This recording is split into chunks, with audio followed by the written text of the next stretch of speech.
안녕하세요. 예, 밖에 눈이 많이 오네요. 어떻게 오기 힘들었죠? 네, 네. 아, 근데 또 우리 지역으로 보면은 눈이건 비건 뭔가 와야 될 상황인 건 다들 아시죠? 예, 그러니까 우리의 불편함이 있고 또 어떤 친구들은 이로 인해서 예배 가운데 우리가 함께하지 못하고 있는 친구들도 있는 것 같은데 그럼에도 불구하고 하나님은 언제나 선하심을 기억하실 수 있기를 바래요.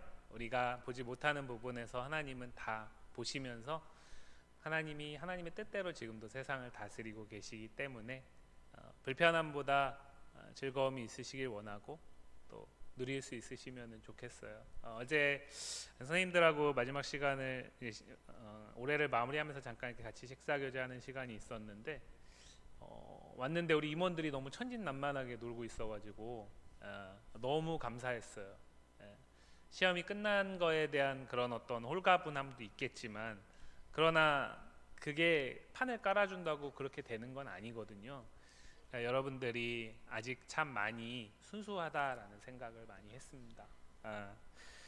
그럴 수 있을 때, 놀 수 있을 때 놀고 누릴 수 있을 때 누리는 것이 하나님이 우리에게 원하시는 삶의 모습 중에 하나거든요. 그러니까 세상에서는 어떤 것들을 위해서 오늘을 이렇게 더 많이 희생하고 참고 이런 부분들을 얘기를 하죠. 그래서 이제 후에 미래에 더 나은 삶을 위해서 오늘을 희생하는 것이 가치 있다라고 얘기를 하는데 그러나 성경에서는 그 미래를 준비하는 것이 나쁜 건 아니지만 그러나 그 준비한 대로 되지 않을 뿐만 아니라 미래가 우리의 손에 달린 것이 아니라 하나님의 손에 달려 있는 것이기 때문에 오늘 우리가 이렇게 만나서 함께 예배하지만 또 오늘 밤에 하나님께서 우리의 숨을 멈추시면 우리에게 내일은 없는 거잖아요. 그래서 우리에게는 오늘이 기쁨인 것이고 오늘 할 수 있는 것들을 하는 것이 중요한 것이거든요. 그래서 그런 부분들에 있어서 어제 여러분들의 모습이 많은 기쁨이 있었어요. 예. 생각해보면 저는 그때 못 그랬던 것 같아요. 예. 시험이 끝난다고 홀가분하지만은 않잖아요. 왜냐하면은 또 숫자가 있기 때문에, 예, 그죠? 그리고 내가 정말 100% 마음에 든다라는 결과를 맞는 사람들은 극히 일부기 때문에, 예. 그래서 그 무거움이 누릴 수 있는 것들을 못 누리게 하고 더 오히려 억누르게 하는 그런 모습들을 보게 되는데 그런 모습들이 없는 것 같아서 감사했습니다. 오늘 우리가 함께 보는 이 말씀에 나오는 이 말씀은 너무나 잘 아는 말씀이죠. 목사님이 오늘 왜 함께 읽었냐면 말씀 구절이 네 구절이라서 짧기도 하지만 그러나 함께 읽으면서 여러분들이 뭔가 오늘 본문에서 뭘 얘기하는지를 느꼈으면 좋겠다 하는 마음이 있어서 함께 읽었어요. 오늘 본문은 문장으로 보면 아주 형편없는 문장입니다. 왜냐하면 예수님이 되게 베드로를 채근하는 것 같고 닥달하는 것 같아요. 계속 똑같은 거를 물어봅니다. 그렇죠? 그러니까 우리가 일반적으로 검사가 피의자를 신문하는 기술 가운데 그 사람을 질리게 만들어 가지고 자기가 원하는 답을 얻어내는 그런 기술이 있다 그러더라고요. 그러니까 지금 예수님이 계속 물어보죠. 네가 나를 사랑하냐? 요한의 아들 시몬아, 네가 나를 사랑하느냐? 처음에는 이 사람들보다 나를 더 사랑하느냐? 두 번째는 네가 나를 사랑하느냐? 세 번째도 똑같아요. 그러니까 예수님이 지금 이 본문을 우리가 세상 속에서 좀 전에 말씀드렸던 검사의 어떤 취조 방식으로 이해를 하면 지금 예수님이 원하는 답을 베드로가 하지 않고 있기 때문에 계속해서 질문을 하는 것처럼 느껴질 수 있는 거예요. 그런데 결론부터 말씀드리면은 예수님은 지금 베드로에게 자신이 원하는 답을 끌어내기 위해서 질문을 던지는 게 아닙니다. 베드로가 이제 예수님께 새롭게 부활하신 예수님과 지금 만난 거예요. 부활하신 예수님과 만났는데 부활하신 예수님 앞에 서기에는 베드로가 너무나 부끄러운 거잖아요. 그러니까 우리가 너무나 잘 알고 있듯이 예수님이 십자가에 달리시기 전에 제자들한테 뭐라고 얘기했냐면 내가 이제 너희를 떠나서 십자가에 죽임을 당할 것이다 라는 것을 말씀을 하셨어요. 근데 그때 베드로가 손을 번쩍 들면서 호언장담을 한 게 있죠. 여기 있는 이 사람들 다 예수님 떠날지라도 나는 절대로 떠나지 않겠습니다 라고 장담을 했단 말이죠. 장담을 했어요. 그런데 결과적으로는 어땠냐면 예수님이 그때 그 얘기를 듣고서 아마 허허허 웃으시면서 얘기하셨을 수도 있고 정색을 하시면서 얘기하셨을 수도 있겠지만 뭐라고 말씀하셨냐면 닭이 울기 전에 네가 나를 부인할 것이다. 3번 나를 부인할 것이다 라고 얘기를 하셨단 말이죠. 그리고 실제로 복음서에서 우리가 보면 예수님이 십자가에 달리시기 이전에 베드로는 그 말씀을 그대로 따라갑니다. 그러니까 자신이 호언장담한 것이 있잖아요. 그런데 여지없이 무너져 버렸단 말이죠. 그렇기 때문에 그 예수님 앞에 다시 나서는 것이 베드로 입장에서는 너무나 죄책감에 시달릴 수밖에 없는 일이에요. 내가 내 말을 지키지 못했다. 이러고서도 내가 어떻게 부활하신 예수님 앞에 다시 당당히 설 수 있을까? 그런 생각들을 할 수 있는 거죠. 그런 베드로를 예수님이 찾아오신 거예요. 찾아오셔서 우리가 함께 읽진 않았지만 먼저 야 우리 밥부터 먹자. 과거는 묻고 우리 밥부터 먹자. 그래서 일단 밥부터 먹는 거죠. 밥부터 이제 맛있게 먹은 다음에 베드로를 옆에 앉히고서 조심스럽게 묻는 거예요. 근데 베드로, 요한의 아들 시몬아, 네가 나를 이 사람들보다 더 사랑하냐? 그 얘기 무슨 얘기예요? 베드로가 했던 말이잖아요. 내가 당신을 여기 있는 다른 모든 제자들보다 더 사랑하기 때문에 나는 절대로 떠나지 않겠습니다라고 장담했던 그 말을 다시 기억하게 하는 거죠. 이것을 기억할 때 베드로는 한없는 자책감이 들어요. 말할 수 있는 것이 없어요. 그래서 뭐라고 말합니까? 주님 그러하나이다. 내가 주님을 사랑하는 줄 주님께서 아시나이다. 베드로의 답은 언제나 똑같습니다. 네가 나를 이 사람들보다 더 사랑하냐? 2번째 물을 때도 3번째 물을 때도 주께서 아십니다. 3번째는 근심하면서도 주께서 아시오매 내가 주님을 사랑하는 줄 아십니다 라고 얘기를 해요. 베드로의 이 고백은 틀린 고백이 아닙니다. 주님이 베드로를 찾아오셨다라는 건 베드로의 연약함과 무관하게 베드로가 주님을 향한 그 마음이 진심이었다라는 것을 아시는 거예요. 그리고 지금 비록 주님 앞에 당당히 나설 수 없는 연약함이 있고 죄책감에 시달리고 있지만 여전히 주님을 사랑하고 있다라는 것도 아십니다. 그래서 베드로의 입을 통해서 그것을 다시 고백할 수 있게 이끌어 가시는 거예요. 왜 그러냐? 18절 말씀 때문에 그래요. 18절 말씀을 보시면 내가 진실로 진실로 내게 이르노니 내가 젊어서는 스스로 띠띠고 원하는 곳으로 다녔거니와 늙어서는 내 팔을 벌리리니 남이 내게 띠띠우고 원하지 아니하는 곳으로 데려가리라. 젊어서는 늙어서는 나이의 문제가 아니라요. 이제 베드로가 사도행전 2장에 가면 오순절 성령 강림 이후에 이때로부터 길게 잡아도 한 40일 정도 될 겁니다. 40일 정도 이후에 베드로가 예수님이 말씀하신 성령을 받게 돼요. 그 다음에 베드로의 삶은 바뀝니다.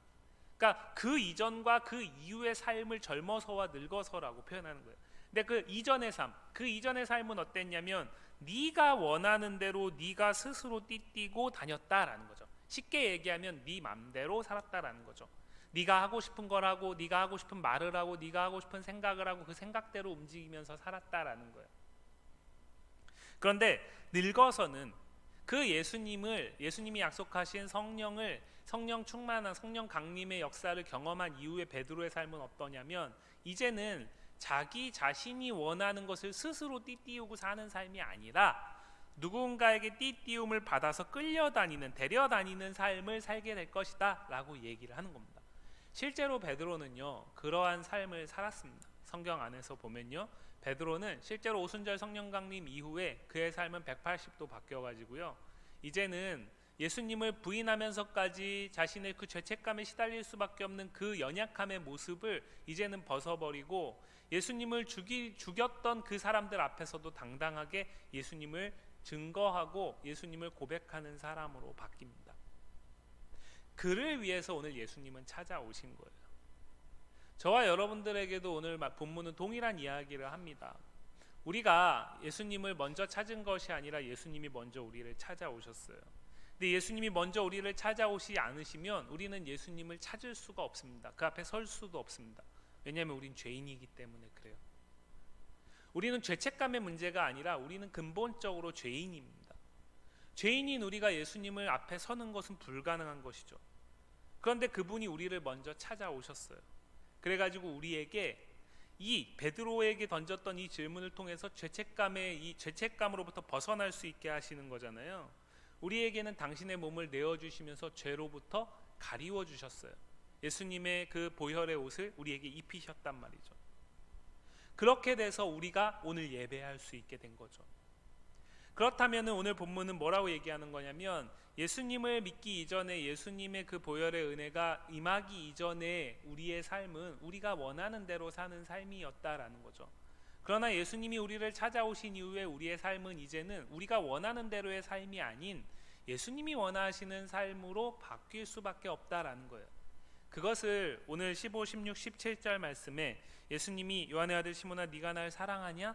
주님께서 아십니다. 내가 당신을 사랑하는 줄 아십니다 라고 답할 때 예수님이 두 번 다시 묻지 않고 했던 똑같은 얘기, 내 양을 먹이라, 내 어린 양을 치라, 내 어린 양을 먹이라, 내 양을 치라. 여기에 보시면 내잖아요. 내. 무슨 얘기죠? 이제는 지금까지는 네가 원하는 네 양을 치면서 네 양을 먹이면서 살아왔다면, 이제는 네가 사랑하는 내가 너에게 맡기는 그 양을 먹이고 그 양을 치라는 거죠. 베드로가 쓴 성경이 베드로 전서와 후서가 있는데, 베드로가 쓴 서신에 보면은 베드로는 이 말씀을 기억하고 있는 것 같아요. 그래서 예수님을 목자장이라고 소개를 합니다. 그리고 그 목자장이 자신의 양을 맡긴 자들을 목자라고 이야기를 해요. 그러니까 그 목자는 예수님이 맡기신 양을, 주님의 양을 치는 자고 먹이는 자라는 얘기를 하는 거죠. 저와 여러분의 삶이 그렇다라는 얘기를 하는 겁니다. 오늘 우리는 성탄을 한 주 앞두고 청소년부 마지막 졸업 예배와 함께 드리고 있어요. 이제 다음 주면 성탄절이죠. 성탄절은 세상 사람들은 그냥 축제이고 자신들이 원하는 기쁨과 즐거움을 표출하는 날이잖아요. 그죠? 그들에게는 헛된 기대와 헛된 소망과 헛된 기쁨이 충만한 날입니다. 그리고 그런 세상 속에서 보면 어느 순간 예수님이 그 자리에서 사라져버린 것처럼 보입니다. 그럼에도 불구하고 우리는 늘 기억해야 될 게 무엇이냐면, 그 성탄은 주님이 우리에게 찾아오신 거예요. 그 이전에는 내가 원하는 대로, 내 뜻대로, 내가 먹고 싶고 내가 치고 싶고 내가 다스리고 싶고 하는 대로 살던 우리를 찾아오셔서 당신의 양과 당신의 일을 맡기시는 거예요. 오늘 본문의 이 얘기를 듣고 나서 예수님께서 이 얘기를 베드로와 하는 걸 듣고 나서 베드로가 묻습니다. 나는 그렇다 치면, 저기 지금 이 본문에 나오는 사랑하는 제자라고 나오는데 사도 요한을 얘기를 합니다. 그 사람은 어떻게 되느냐고 물어요. 그러니까 예수님이 뭐라고 대답하냐면, 22절 말씀을 보시면 예수께서 이르시되 내가 올 때까지 그를 머물게 하고자 할지라도 내게 무슨 상관이냐, 너는 나를 따르라 라고 말합니다. 무슨 얘기냐면요, 예수님의 제자가 있잖아요. 베드로도 제자고 요한도 제자인데 이 제자들이 똑같은 일들을 하지 않는다라는 거예요. 그들이 하는 일들이 하나가 아니라는 거예요. 베드로에게는 베드로에게 맡기시는 일이 있는 것이고, 요한에게는 요한에게 맡기시는 일이 있는 거다라는 거죠. 저와 여러분에게도 마찬가지입니다. 예수님이 우리를 찾아오셔서 우리를 죄로부터 벗어나게 하시고 죄로부터 자유케 하시고 우리에게 당신이 원하시는 사명의 삶을 주셨는데, 그 사명은 동일하지 않아요. 그 사명은 달라요. 오늘 예배로 섬겼던 우리 희수처럼 예수님께서 특별한 음악의 재능을 주셔가지고 그것을 가지고 사람들에게 감동을 주고 예배를 섬기게 하는 사명을 감당하게 하는 사람들이 있죠. 그러나 저 사명은 저에게 맡긴 사명과는 다른 거죠. 제가 희수에게 맡긴 그 사명을 감당할 수 있는 능력이 안 주셨기 때문에. 근데 참 감사한 건 뭐냐면, 오늘 본문에 보시면 예수님이 딱 하나만 물어요. 뭐만 묻죠? 네가 나를 사랑하냐? 지금 여러분들에게도 마찬가지입니다. 여러분들이 이제 기말고사를 끝나고 나서 나름대로 기대가 채워진 친구들보단 그렇지 않은 친구들이 더 많을 것이고, 또 그 가운데서 내가 참 수고하고 애쓰는 것과 별개로 결과를 얻기가 쉽지 않다라는 것을 경험하고 계실 거예요. 그렇기 때문에 세상에서는 우리가 설 자리가 참 좁죠. 그런데 예수님은 뭐라고 얘기하시냐면, 너에게 내가 이 양을 맡길 건데 너 내 양을 맡을 능력이 너한테 있냐? 이렇게 묻지 않는다라는 거죠. 딱 하나만 물어요. 네가 나를 사랑하냐? 저와 여러분들에게도 마찬가지입니다. 동일하게 예수님은 그 질문만 던지세요. 여러분들 주님을 사랑하십니까? 네가 나를 정말 사랑하냐? 자신 있건 머뭇대건 아니면 죄책감에 시달리면서 도저히 대답할 수 없는 베드로일지라도 예수님은 그거 하나면 충분하다라는 거죠. 왜냐하면 그 사랑이 우리를 예수님을 전부로 받아들이게 하니까요. 그 예수님 때문에 올인할 수 있게 하니까요. 오늘 본문은 그 얘기를 하고 있어요. 우리에게 성탄은 주님의 오심을 기억하는 날일 뿐만 아니라 그 주님이 다시 오심을 기대하는 날과 연결되어 있습니다. 그러면 주님의 오심과 주님의 다시 오심 사이에 오늘의 우리의 삶을 살고 있는 거죠. 그 삶을 예수님이 원하시는 기쁨의 삶으로 그 예수님의 뜻대로 살기 위해서 예수님이 우리에게 요구하시는 건 딱 하나예요. 나를 사랑하라는 거예요. 네가 나를 사랑하느냐? 사랑하라는 거예요. 그 사랑 하나면 충분하다는 거죠. 그 사랑이 여러분들에게 부족한 재능을 넘어섭니다.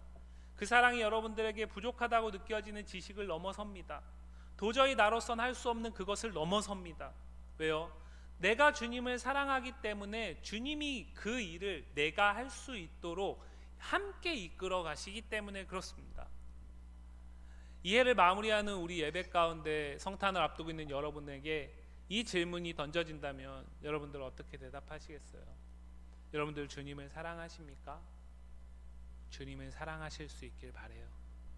주님이 여러분들을 먼저 사랑하셨어요. 그렇기 때문에 우리는 주님을 사랑할 수 있어요.